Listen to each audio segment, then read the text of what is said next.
Hello everybody, happy Tuesday. Thanks for joining us today for Virtual Club Live. I'm Josh Peterson and we are here broadcasting once again from the Boys and Girls Club Music and Arts Center in downtown Kennewick. A chilly kind of wet overcast day that we're having here today, but appreciate that you are here with us as we almost get to Thanksgiving. We've got a great show coming up today on Virtual Club Live. Hope you're hungry right now for a yummy fall treat. Jessie here is going to show us how to make some of that, oh my goodness, chocolate harvest bark. Lots of treats, lots of chocolate in there. It's so good.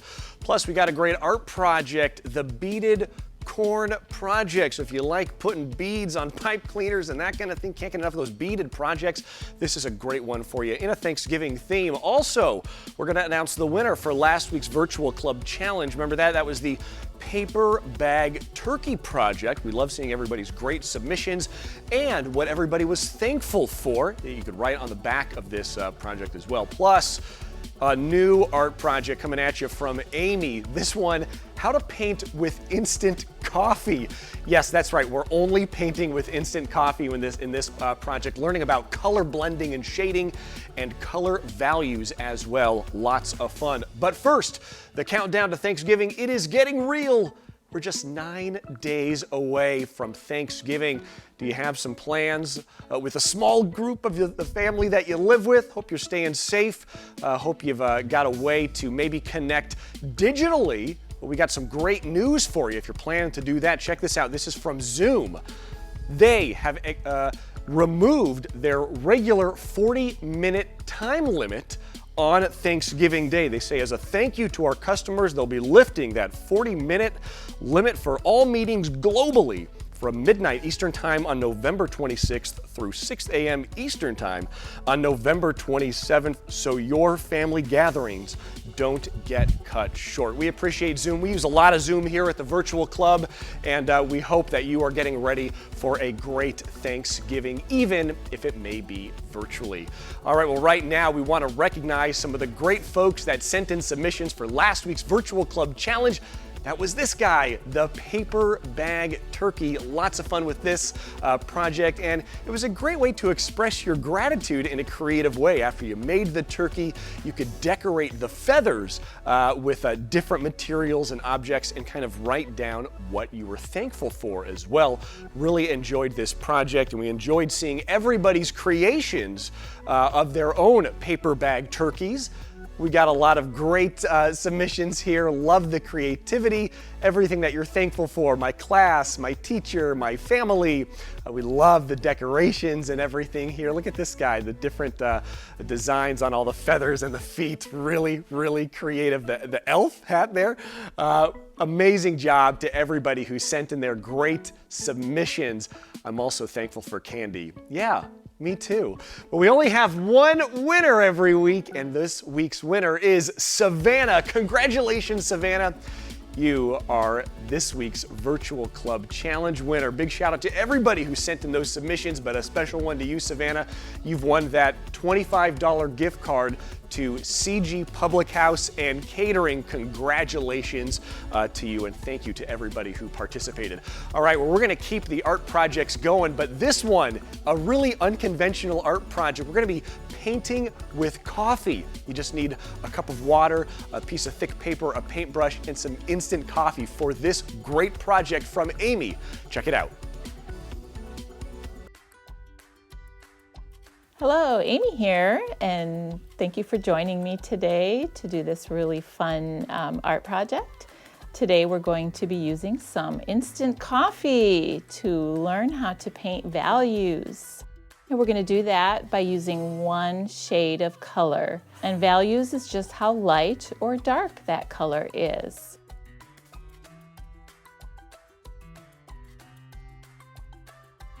So first we're going to start out by putting a little bit of coffee on our plate. And you could just put a good tablespoon there would be good to start with.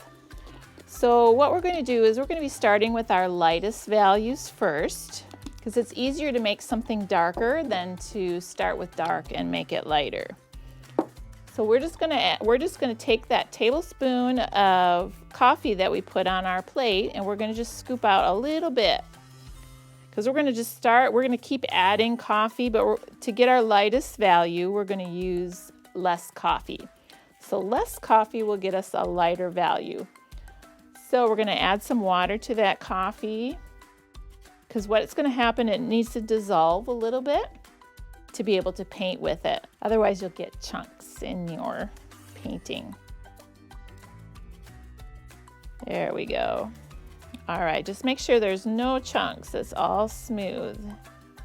Okay, so I'm going to test this on my paper. Oh yeah, that's a nice value. That's a lighter value I want to start with. So our picture today, we're not going to draw anything. We're going to just start painting our values on there. So I'm going to start with the value I created, and I'm going to do a sunset. So I'm going to create a sun, and where my sun is on my paper, I'm not going to put any coffee paint at all. I'm just going to leave it white to show my lightest value. So I'm just going to paint across the painting, and then I'm going to create my sun. Down below, we're going to cover that up with darker value later, so you don't have to worry about getting all of that painted there. We're just going to paint across, get my lightest values. So in a sunset, the lightest part of the sky is always closest to the horizon, or closest to where your ground and your sky meet. That's the horizon line. That's where your lightest colors are going to be. So that's where our lightest value. So what I'm doing is I'm just painting back and forth in one direction. It doesn't have to be in a perfectly straight line, because some of the lightness might vary a little bit. Okay, so now I want to do my next value, or slightly darker than this value that I put on my paper. So what I'm going to do is that little puddle that I have there, I'm just going to add a few more coffee grounds to that. And I'm going to mix them up, make sure they dissolve. I may not add any more water because I don't want it to get too light. So now I'm going to put it next to it. Yeah, that's a little bit better.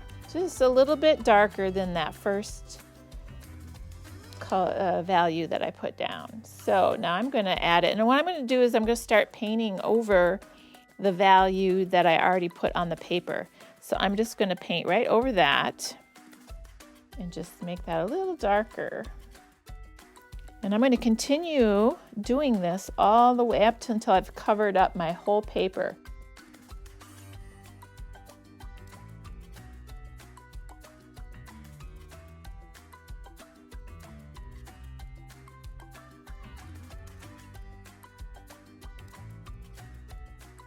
And it's kind of like watercolor. If you add water to it, it actually will reactivate that when it starts to dry, and you can actually blend in just by painting a little water over it. It can blend those colors in.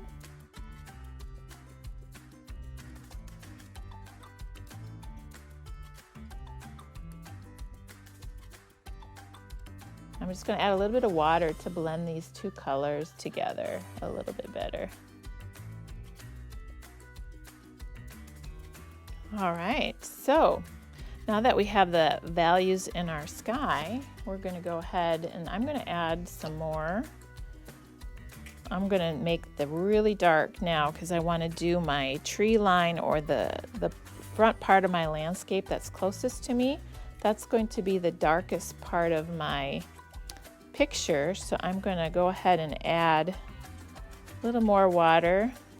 Make sure all that coffee on my plate is all mixed up, and I'm going to add a little bit more to it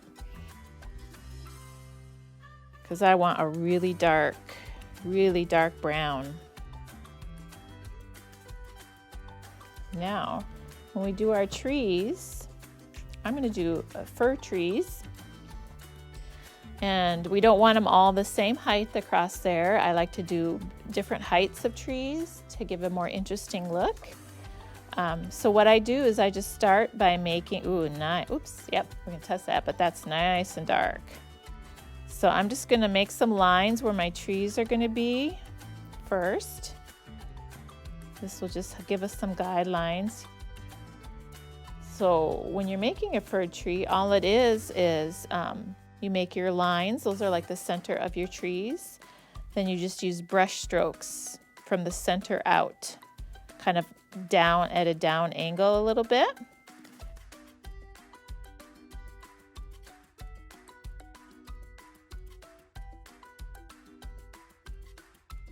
Another way to do trees is you can just dab your brush on.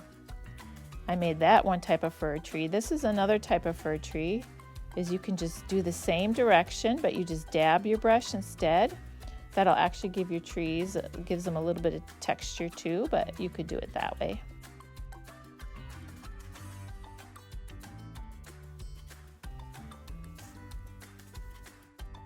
There we go. There you have it. You have your value painting made with instant coffee.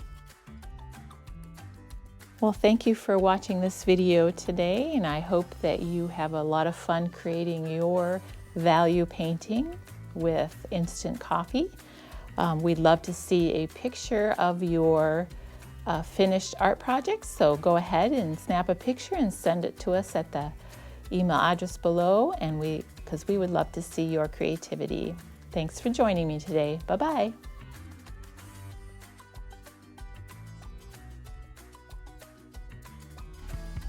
Thanks, Amy, for that super creative project. Never thought that you could paint with actual instant coffee, but a really great and fun creative project for all the families out there.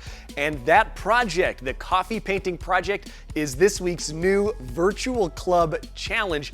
Here's how you can participate. You create the coffee painting, whatever you want it to look like, a landscape or a kid riding a bike, whatever you like to do.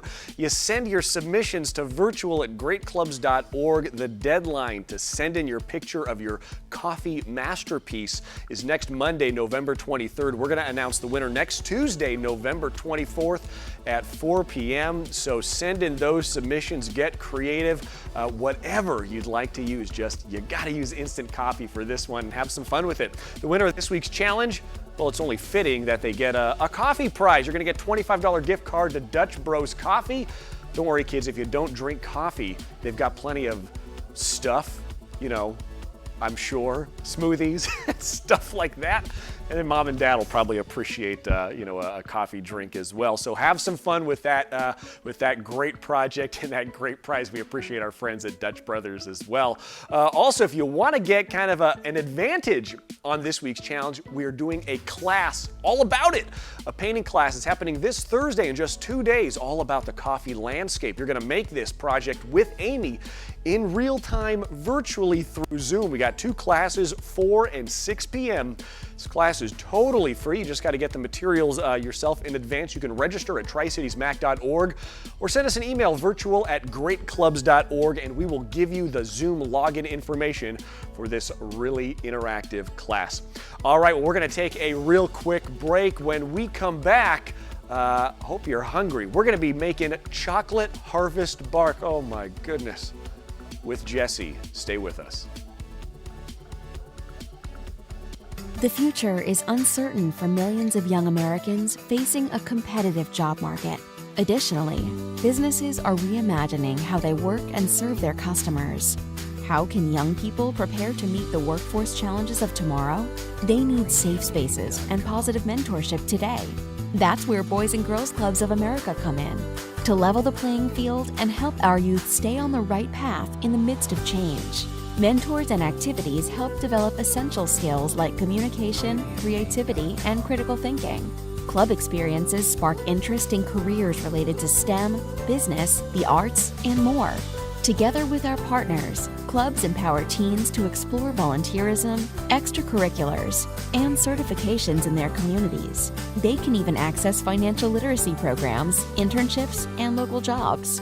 Boys and Girls Clubs of America is developing today's youth into tomorrow's leaders, innovators, and problem solvers, ready to not only meet challenges, but exceed all expectations. Learn more about our workforce readiness programs at bgca.org/workforce. All right, welcome back. Hey, it's time for some club updates across the country in our new segment called Clubs Across the Country, where we visit different clubs across America to see kind of what they're doing and check in with them. Our first stop, where are we going, is over in Kentucky at the Boys and Girls Clubs of Glasgow, Barron County. Check this out. Staff there, they said they knew the hallway needed a little something, so they grabbed a roll of paper and some paint, and this is the result. What they did is they got rolls of paper, cut it into 5-foot sections, hung them on the wall, and each member at their club was traced individually, and they could pick out their own pose. Really, really neat. They got to paint them as well. Big shout out to all of the creative folks at the clubs in Kentucky. All right, next up, we're going to North Carolina at the Boys and Girls Clubs over at the Edenton unit there. They did a denim design jacket fun Friday. A senior from one of the local high schools there gave a motivational speech to the club members about how he started his small business as a freelance artist and paint designer. All the members then got to work on a denim jacket or vest that was painted by him and his classmate. Big shout out to them and all the creativity going on over there. All right, next up, let's go to New York. The Boys and Girls Club of Oyster Bay, East Norwich, they are taking part in the UPS Road Code program. This is all part of a driving change at the club where they're able to learn safe driving skills and how to save money on car insurance. It's a big win-win. If you're a safe driver, you can test your knowledge by going to bgca.org/road code. Appreciate all the amazing things that are happening at clubs across the country. Let's go closer to home and take a quick trip over to Pasco, our preschool over there. We've got some young engineers here working on building some towers and other things like that, bridges. Major shout out to them. And my son, who all he wants to do is build blocks with me. So I get it, I love it. This looks like so much fun. Also, we're gonna head over to Prosser, where we've been telling you about their big Festival of Trees event. Well, it was this past weekend, and it was a huge success. Let's check out some pictures there. They had some amazingly decorated Christmas trees and planes there. This was an outdoor event, a drive-through event. They needed to do it in a safe way, and the weather, as you can see, not super awesome, but the community stepped up, was able to put these semi-trucks together so cars could drive by them and check out the amazing Christmas trees that are on display. All the money raised from this event going to local kids in the Prosser community. So a big shout out to everybody who participated, and a special shout out to the one and only Santa Claus. He was there as well the next day doing some skydiving. This is amazing. As elves were there too, it looks like, jumping out and having a lot of fun. Appreciate that and all of their amazing support. Nice work, Santa. We appreciate you. All right, well, we're gonna keep up the fall activities going with a nice treat that maybe you wanna eat by the fireplace as you're watching a Christmas movie this weekend. We're talking about chocolate harvest bark. Jessie's gonna break down how to make this delicious treat. Here it is. Hi everybody, I'm Jessie, and today I'm so excited to share with you guys one of my favorite candy making activities that we do every November. This is what I like to call chocolate harvest bark.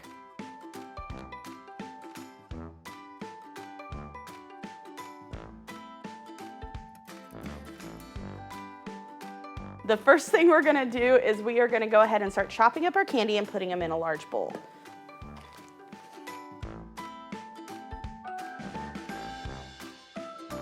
I like just to half things, that way there's some good chunks of each candy in it.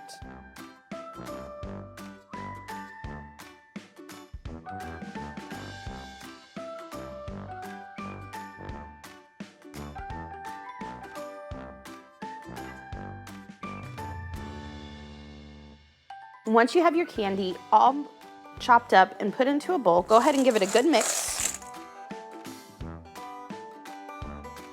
And because I like to have a little bit of salty with my sweet, I'm gonna go ahead and add some pretzels.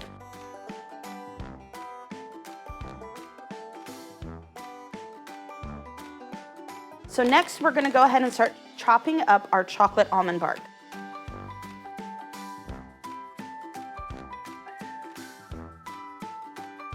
Once all your almond bark is chopped up, you're gonna wanna put this in the microwave, and you're gonna microwave it for 30 seconds at a time until it is completely melted. In between each 30-second intervals, make sure you use a spoon and give it a good stir. That way nothing on the bottom gets burnt. Our next step is we're gonna go ahead and take this melted almond bark and we're gonna pour it onto our cookie sheet.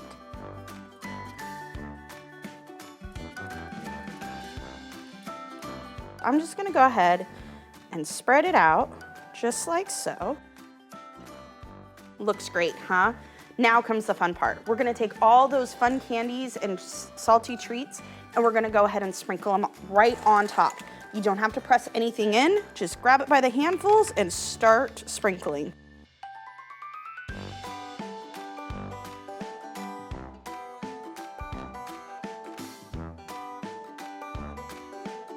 Once you have your candy all spread out, now comes the hard part. We gotta be patient and let it cool. We can't eat it quite yet because that almond bark is super hot. So I'm gonna go ahead and we're gonna put this in the refrigerator for about 2 hours. And once it's all done cooling and you're able to touch it all with your hands without feeling any heat, it is safe to go ahead and break up.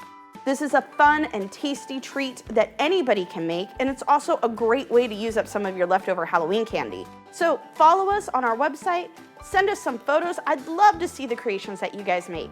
I hope you guys have a fantastic time making this recipe and have a great day. Bye.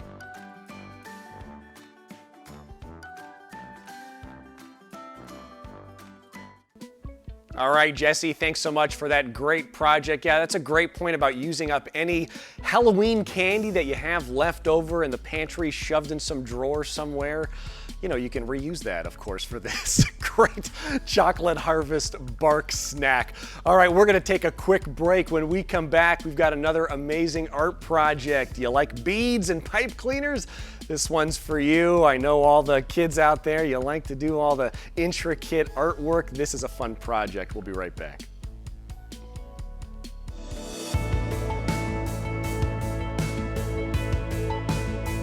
Today's world is really driven by technology. You see it everywhere. Without having the knowledge to use it, you are really missing out on a lot of opportunities. The best thing about technology is creating exposure for young people to understand what's possible in both their world and in education. That's the great thing about my future.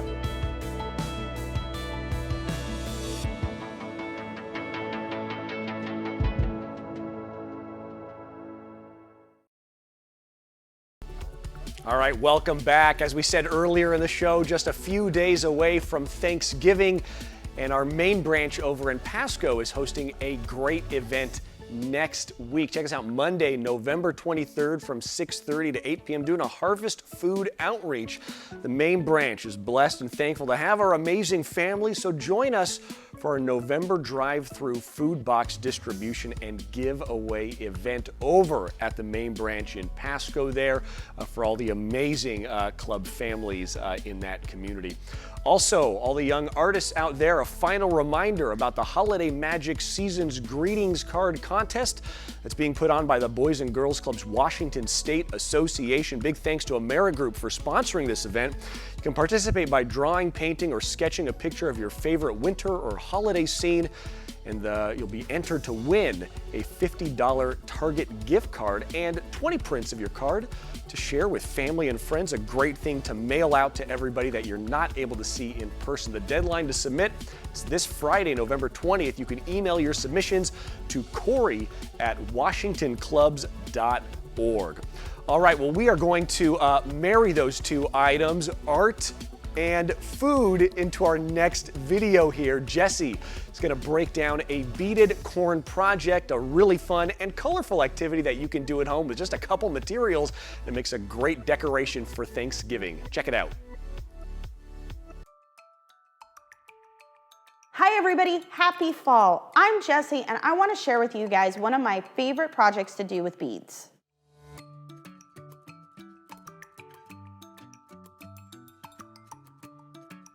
And what I'm gonna do is I'm just gonna go ahead and pour everything into my plate right here.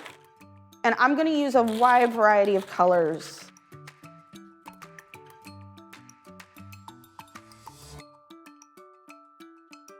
Once you have your bead selection figured out, let's go ahead and start beading.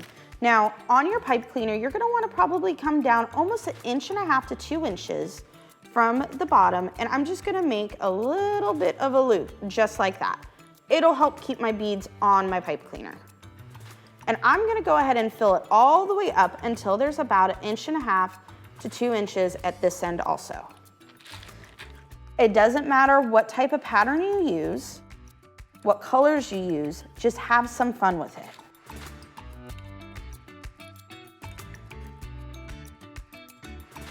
All right, once you get that first pipe cleaner done, again, just take it, and I'm just gonna go just like that, just to give it a little bit of an area where it won't fall off. All right, I got my first one done. Now I'm gonna work on the other 5, doing the exact same thing.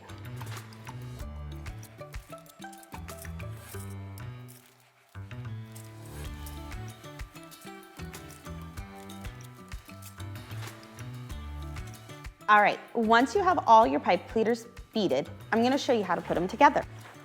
First thing you're gonna wanna do is take them and put them like this and try and find the middle of all your beads.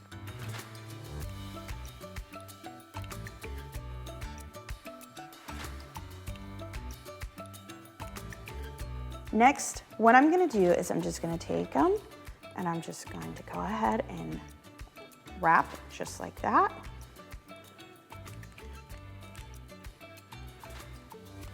Okay, I'll show you one more time. Find the center, make a cross, take your top one, go down, pull this one this way. If you don't get them 100% in the middle, that is perfectly fine. Twist them together to create an X shape.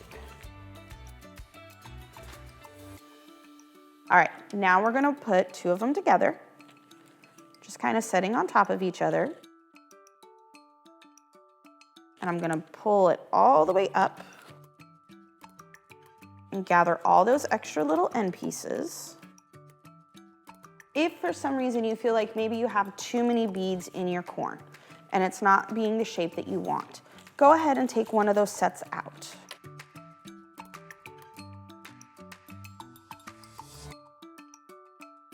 So all I'm gonna do is I'm gonna take them and I'm gonna twist, give it a little bit of a twist. Try and keep all the beads down. Just like that. Now I'm gonna go ahead and add this last set of beads on.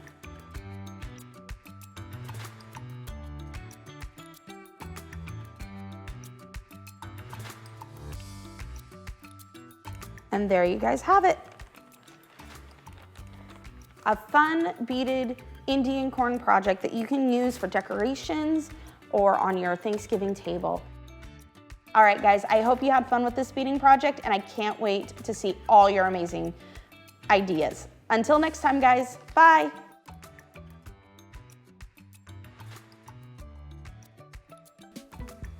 All right, Jessie, thanks very much for that creative project. Again, a great decoration that you can make for your family, put it on the dinner table when you're having Thanksgiving with people inside your household. All right, well, we've got a great fundraising event coming up in just a couple weeks. If you want to help support club programs, now is a great opportunity. Our Dinner with Friends virtual event featuring KJ Wright from the Seahawks. This is happening on December 4th, 2020 from 6:30 to 8 p.m. Proceeds support local youth programs. If you're interested in participating, give us a call, 509-543-9980, or you can email us, info@greatclubs.org for more information. We've also got a great way for you to support clubs across the country by doing some holiday shopping over at Forever 21. They are trying to help raise and donate $1 million. $1 million to Boys and Girls Clubs of America. Absolutely amazing. You can go to forever21.com to check out their special line of holiday clothing items that will specifically support Boys and Girls Club programs. So if you're looking for, you know, an extra sweater or a pajama or some kind of hat, something like that, you can go there and help support the clubs as well.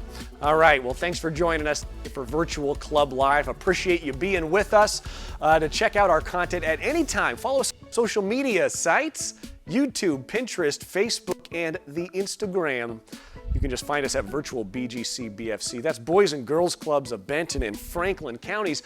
You can also visit our website at any time to see all of our great content. That's greatclubs.org/virtualclub. We've got more than 140 videos now up on our website, external resources, previous Facebook Live episodes, and so much more.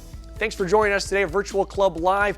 We will not see you next week because we are taking next Tuesday off, so we'll see you in 2 weeks. But don't worry, the content continues on our social media sites. Have a great rest of your day. We'll see you next time. Bye.